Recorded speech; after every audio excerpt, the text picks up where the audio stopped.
Hello à tous, bienvenue, nouvelle vidéo. Voilà, on était en train un peu de revoir le programme et on s'est dit qu'il fallait faire une petite mise au point sur les investissements immobiliers et le sujet de l'indépendance financière au niveau plutôt macro-économique. Parce que les investissements locatifs, c'est une chose, mais j'ai déjà fait plusieurs vidéos sur YouTube sur le sujet.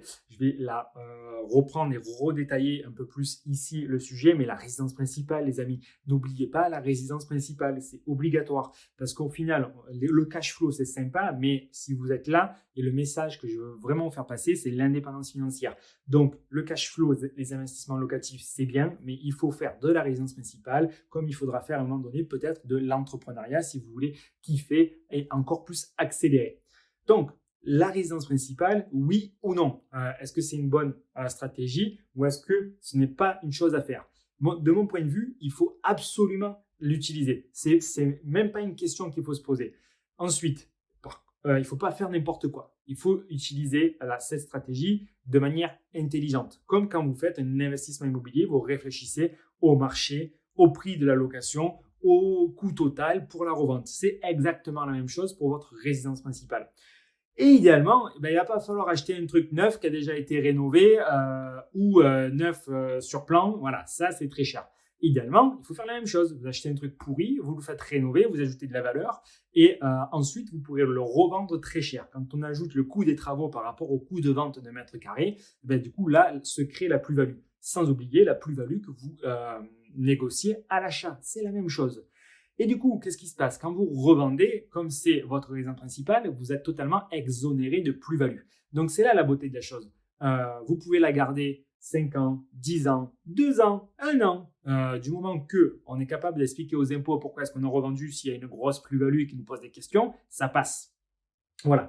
Donc, mon conseil, c'est vraiment d'utiliser la stratégie de la résidence principale pour vous enrichir. Voilà. Et ça, c'est sûr que ça demande une certaine agilité. Je ne vous dis pas de le faire tous les ans parce qu'il faut que ça reste quand même vivable pour la famille.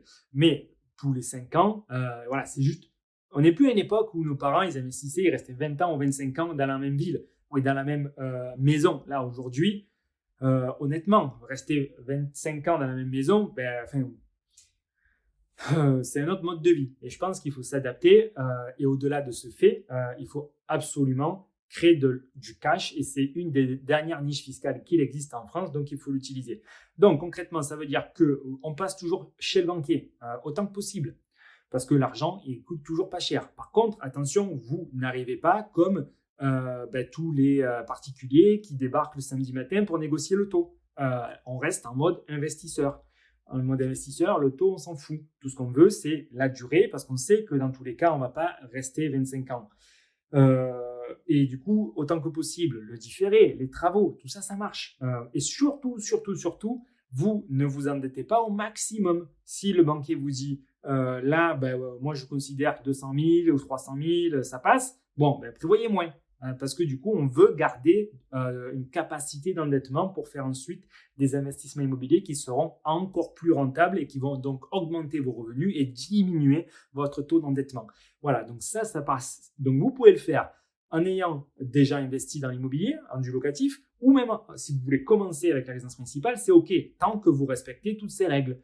La plus-value à l'achat, du coup, le prix de revente avec les travaux où on revend de la valeur très importante, le taux d'endettement et la capacité d'emprunt qui est minimisée, on ne va pas au maximum. Voilà.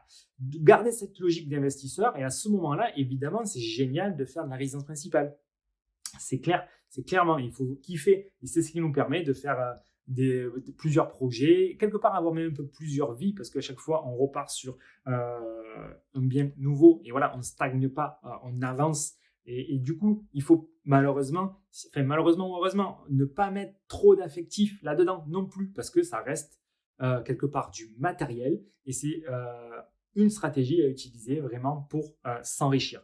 Voilà, nous on l'a fait quand on a revendu notre ancienne maison principale, voilà, on récupère des beaux petits billets, c'est top. Nous, bon, la vie a fait qu'on s'est séparés aussi, mais il y a d'autres raisons.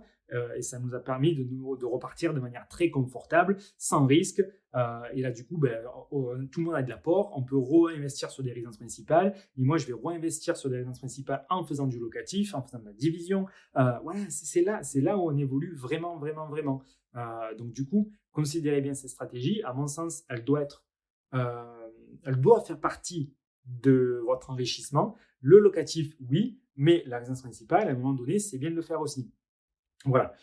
Parce que du coup, si vous restez locataire, c'est quand même dommage de se priver de la plus-value à la revente. Et vous le savez, les sources d'enrichissement, c'est le cash flow, le capital qui se rembourse tous les mois et du coup, la plus-value à la revente. Donc là, ça marche aussi sur la résidence principale et c'est d'autant plus intéressant parce que c'est net d'impôt. Donc voilà. Par contre, net d'impôt, ça veut dire qu'il faut le faire et sur des projets. Voilà, là on parle pas de cacahuètes, on ne fait pas ça pour 5 000 ou 10 000 euros de plus-value. On doit être sur 100 000 euros de plus-value. Ça veut dire que vous achetez vraiment pas cher par rapport au prix du marché, vous faites des travaux et vous savez que vous allez revendre très cher à des personnes qui donnent la priorité au travail, qui ne sont pas dans l'état d'esprit entrepreneur, dans l'état d'esprit investisseur comme nous on peut l'être, où on va se remonter les manches et du coup apporter de la valeur dans des projets. Et c'est là où on se crée, parce que voilà, c'est ça le but, comprenez vraiment, c'est très important, mais on se fait 100 000 euros de plus-value nette, c'est ça qu'on vise sur la résidence principale. Sinon, ça ne vaut pas le coup, parce que sinon, effectivement, autant rester locataire, parce qu'au moins, du coup, ça sera plus facile pour faire du locatif, et voilà, et du coup, ça sera plus facile pour faire du locatif, et du coup, on ne s'endette pas. Donc, si on s'endette, c'est quand même, il n'y a pas de cash flow, mais on récupère de la plus-value nette.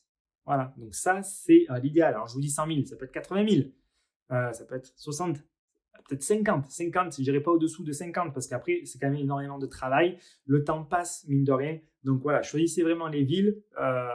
C'est toujours la même chose. Si vous êtes en centre-ville d'une grande ville, ça sera très difficile. Par contre, si vous êtes en périphérie d'une ville qui est en train de se développer, il est probable que la tendance continue dans ce sens. Et en plus, n'oubliez pas que là, vous pouvez faire votre résidence principale sans forcément négliger le côté locatif, parce que vous pouvez très bien faire un investissement locatif sur la même parcelle ou même sur le même lot, avec peut-être une entrée de l'autre côté, où vous ne voyez jamais les locataires, mais ils sont à côté et vous ne les voyez pas. Ou alors même deux résidences principales, voilà, et sur une grande parcelle, ça marche aussi en mode investisseur. C'est totalement. Et quand vous faites pas deux résidences principales, mais deux maisons sur un terrain, vous redivisez, vous pouvez revendre une maison ou garder une maison en locatif. Et ça passe dans un prêt, un seul prêt chez le banquier. Donc, c'est des stratégies vraiment à utiliser. Et quand vous revendrez le second lot, évidemment, ça ne sera pas votre résidence principale, quoique vous pouvez aussi imaginer faire du locatif dans l'un, habiter dans l'autre, revendre celui dans lequel vous habitez. Et quand les locataires sont partis ou vous ajustez la chose, ils partent et ensuite vous mettez en vente le premier et vous déménagez dans le deuxième. Voilà, c'est possible. C'est des stratégies, moi, que je vous recommande. Par contre, c'est sûr que ce n'est pas pour tout le monde. Il ne faut pas mettre d'affectif, parce que sinon, c'est clair que ça détruit des familles, etc. Donc voilà, il faut que ça reste matériel. Et c'est une autre forme d'habitat que ce qu'on pouvait voir dans les générations précédentes. Mais ça marche, c'est très puissant et vraiment, on se sent plus léger de s'enrichir de cette manière-là. Et voilà, pas besoin de rester purement matérialiste. On peut mettre les choses à son goût, mais sachant très bien qu'un jour, et pas dans 25 ans, et du coup, on ira certainement voir ailleurs. Voilà, ça, c'est une stratégie qui est très puissante, que moi, je vous recommande. Et c'est pas pour tout le monde, c'est clair. Voilà, le petit message sur la résidence principale. N'oubliez pas à garder en tête pour vos investissements. Ciao, ciao.